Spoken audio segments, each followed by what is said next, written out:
모든 나무는 얘기를 한다. 최인석 단편 소설.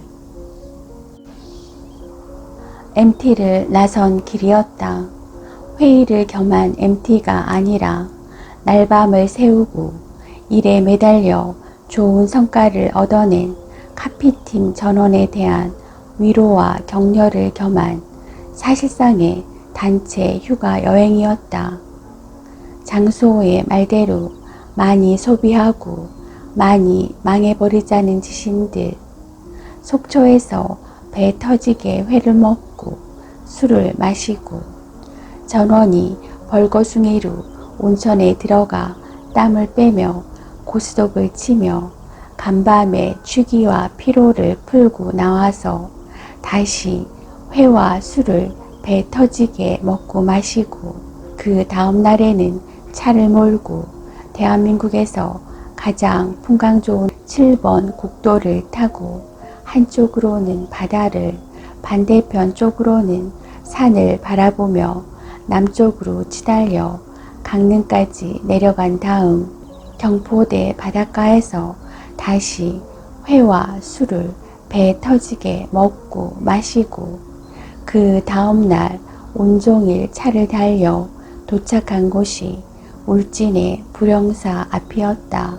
술과 포식의 강행군에 지친 일행은 민박집으로 숙소를 정하자마자 절에 올라가는 것도 다음 날로 미루고 저녁도 뜨는 둥 마는 둥 여기저기 쓰러져 잠이 들었다.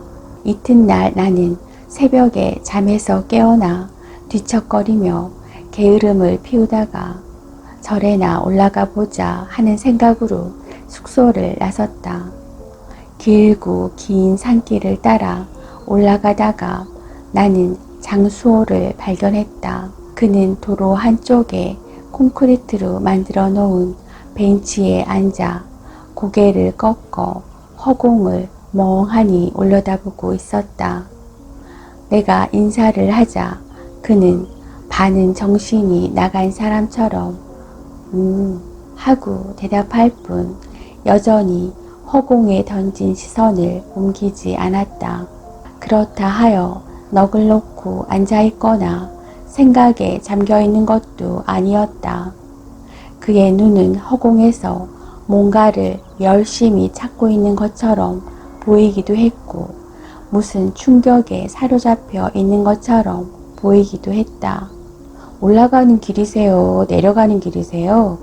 내가 묻자 그는 여전히 허공에 던진 시선을 옮기지 않은 채 반문했다.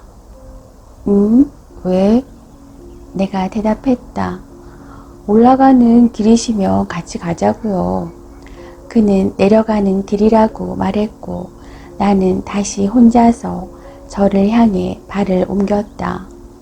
새벽의 절가는 여울분 안개와 정적에 잠겨 신비스러웠다. 호수에 비치는 불상의 영상이 아니라 해도 절 자체가 오래되어 잊혀진 꿈의 자취 같았다. 희미하게 기억은 나지만 그 실감은 온전히 포착되지 않는 꿈이었는지 생시였는지조차 자신있게 말할 수 없는 그런 꿈 또는 기억. 절 안을 혼자 느린 걸음으로 한 바퀴 돌아보는 동안 나는 시원한 물속을 벌거벗은 몸으로 힘들이지 않고 헤어다니는 기분이었다. 물속처럼 절은 고요했고 가끔 풍경이 울리면 그 소리의 물결이 정말 보이는 듯 했다. 절에서 내려오다가 나는 다시 장수호와 마주쳤다. 그는 아까 내가 본 바로 그 자리, 그 벤치에 앉아 있었고 그의 시선은 여전히 맞은편의 허공에 던져져 있었다. 아직 안 내려가셨어요? 뭐 하세요? 그의 얼굴이 공포에라도 질린 사람처럼 먹먹했다. 그는 나를 돌아보지도 않고 말했다. 내려갈 수가 없어. 그의 음성이 떨렸으므로 나는 놀라 한 걸음 그를 향해 다가갔다. 무슨 일이라도 생긴 것일까? 나는 왜냐고 물었다. 그는 대답할 듯 입을 열었다가 다물었다. 그것이 몇 차례나 반복되었다. 마치 갑자기 말을 잃은 사람 같은 꼴이었다. 입을 벌려 허공을 한 입 베어 물었다가 다물고 다시 벌려 또 한 입 허공을 베어 물고 내가 대답을 듣기를 포기할 즈음에야 그의 목구멍에서 겨우 말소리가 새어나왔다. 저놈이 나한테 말을 한다? 그는 여전히 시선을 허공에 던져 놓은 채로 몸을 부르르 떨었다. 누가요? 저놈이, 저 나무가 말을? 나는 다시 한번 놀라 그의 곁으로 다가가 그의 시선을 따라 고개를 돌렸다. 기이한 일이었다. 그가 보고 있는 나무가 어떤 나무인지 나는 한눈에 알아보았다. 키가 높다란 소나무들 너머로 서너자 더 높은 키로 하늘을 향해 머리를 높이 세운 자작나무였다. 엷은 안개 너머에서 자작나무의 나뭇잎들이 모든 나뭇잎들이 손짓하듯 흔들리며 희미하게 퍼져나가기 시작하는 아침 햇살을 반사하고 있었다. 과연 말을 한다는 느낌이 들 법한 광경이었다. 그런데 알아들을 수가 없어. 무슨 말인지. 그의 어조는 너무나 침통했다. 정말 그는 그 나무가 말을 하는 것이라 생각하는 것일까? 나는 할 말을 잃고 그의 얼굴과 그 나무를 번갈아가며 쳐다보았다. 말인데 못 알아듣다니 내가 어떻게 된 것일까? 저놈은 지금 인간의 언어와 너무나 가까운 언어로 말하고 있는데 그의 자책 또는 낙심은 옆에서 보기에도 안타까웠다. 그는 술이 덜 깬 것일까? 아니면 미쳐가는 것일까? 잠깐 내 내리에서 스쳐간 생각이었다. 나는 얼른 그 불길한 생각을 뿌리쳤다. 그는 말하고 있었다. 저놈을 봐. 다른 놈들은 전혀 나뭇잎들을 흔들어대지 않고 있어. 바람이 부는 건 아니라는 뜻이야. 저놈만이 나뭇잎들을 흔들어대고 있어. 손짓하는 것처럼. 그걸 어떻게 아세요? 뭘? 저 나무가 인간의 언어와 가까운 언어로 말한다는 걸요. 그렇지 않다면 내가 저놈이 말을 하는 걸 어떻게 들었겠냐? 저놈이 말을 하는 걸 어떻게 알았겠어? 어떻게 보면 논리적인 대답이었다. 그러나 나무가 말을 인간의 언어와 가까운 언어를 구사하다니 결코 그럴 수는 없는 일이었다. 나는 판을 깨트리기로 마음먹었다. 장난 그만하고 어서 내려가요. 내려가서 해장술이나 하시든지 식사를 하시든지. 술을 덜 먹어서 그런 게 들리는 모양이네요. 그는 실망한 눈으로 나를 돌아보며 물었다. 안 들리냐 너한테는? 나는 퉁명스레 대답했다. 들리긴 뭐가 들린다고 그래요. 참 형님도. 그는 고개를 저었다. 아니야 그렇지 않아. 장수호는 새벽에 누군가가 부르는 것 같은 소리를 듣고 잠에서 깨어났다. 그를 부르는 사람은 없었다. 그 소리는 아마도 꿈에서 들은 것이었을까. 아직 하늘에는 어둠이 가시지 않아 반투명해 검푸른 허공에서 어둠과 빛이 교차하고 있었고 새벽별이 하나 둘 하품을 하며 빛의 장막 너머로 뒷걸음질 치고 있었다. 그는 숙소에서 나와 천천히 산길을 오르기 시작했다. 안개가 차츰 엷어지면서 나무들이 길과 하늘과 산과 물이 모습을 드러냈다. 처음부터 절에 올라갈 생각은 아니었으나 그는 길을 나선 김에 절까지 올라가 보기로 했다. 쉬다 갈 생각으로 콘크리트로 만든 벤치에 엉덩이를 붙였다. 담배를 붙여 물고 고개를 든 순간 그 나무가 눈에 들어왔다.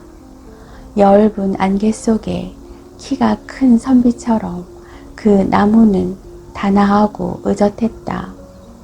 그 나무가 그에게 나뭇잎들을 흔들어대고 있었다. 바람은 없었다.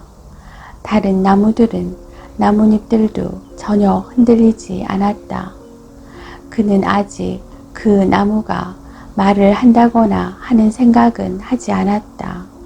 아무 생각 없이 그 나무를 바라보며 담배를 피우며 쉬다가 계속해서 산길을 올라가 절로 들어섰다.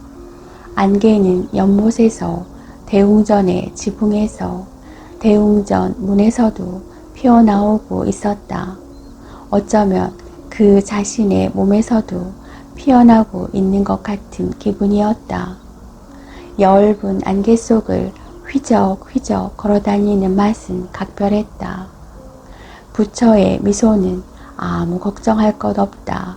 걱정하는 너도 없고 네가 걱정하는 걱정도 없다 하고 말하는 듯 했고, 그래서 그는 나는 아무 걱정도 없습니다 하고 말하고 싶었으며, 그 다음 순간에야 정말 자신에게 아무 걱정도 없는지를 돌이켜 보았고, 걱정이 없다는 것은 어쩌면 생각이 없는 것과 통하는 것은 아닐까 하는 생각이 들었고, 자칫 그런 생각 때문에 머리가 아파올 것 같았으므로 그는 부처를 흉내내어 생각도 없고 통하는 것도 없고 없다는 것도 없다 하고 중얼거렸다.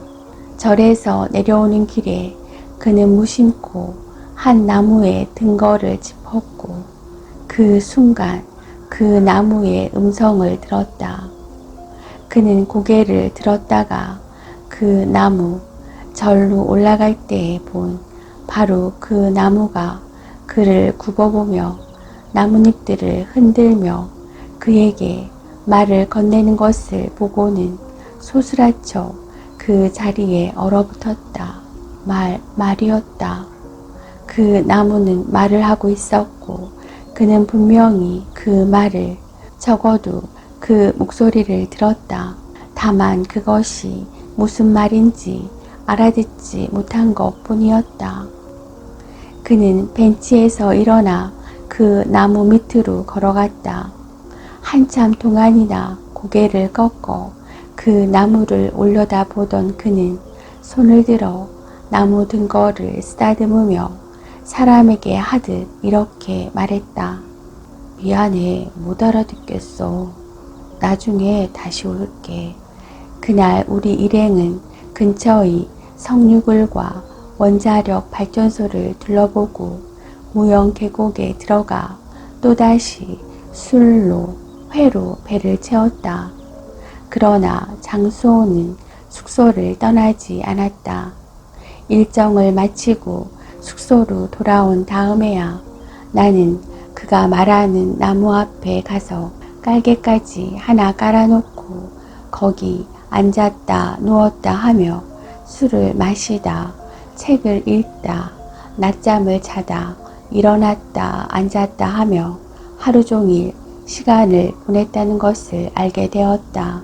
내가 물었다. 그래서 그놈이 하는 말을 알아들었어요? 뜻밖에도 그는 빙그레 미소하며 고개를 끄덕였다. 조금은.